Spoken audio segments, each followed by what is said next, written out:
In today's video, I'm going to teach you how to record a customer prepayment in Xero. Managing prepayments efficiently is crucial for maintaining accurate financial records and ensuring your business operations run smoothly. Let's get started and walk you through the process step by step so you can handle this task with ease. First, you'll need to navigate to your Xero dashboard. This is the hub of your financial management in Xero, where you can access various features and tools. Once you're there, look for the plus new button. It's usually located on the top right side of your dashboard, making it easy to spot. Click on this button to expand a menu of options for new transactions. Next, from the menu that appears, select Receive Money.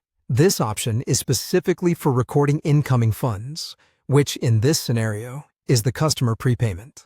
Selecting this takes you to a new transaction page where you'll input all necessary details about the prepayment you've received. You'll see a field labeled To or From on this transaction page. Here, you'll want to specify the customer who made the prepayment. It's important to select the correct customer to ensure the payment is linked to the right account and is reflected accurately in your records.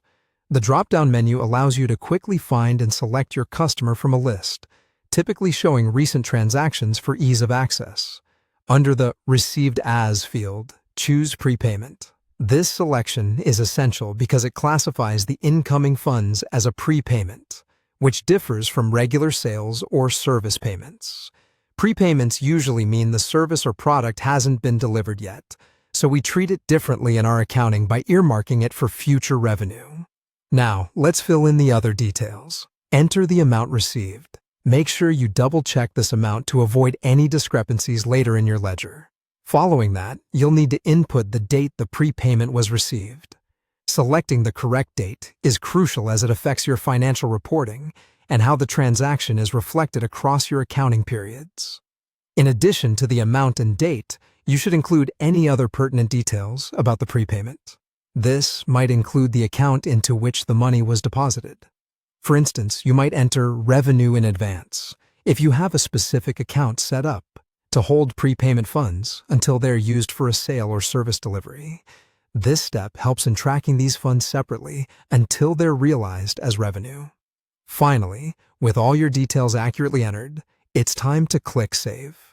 This action records the transaction and ensures that the prepayment is properly reflected in your financial statements. And that's it. By recording a customer prepayment in Xero, you're now able to manage your cash flow better and maintain clear financial records. I hope you found this walkthrough easy to follow. Thank you for watching, and if you have any questions or need further assistance, feel free to reach out.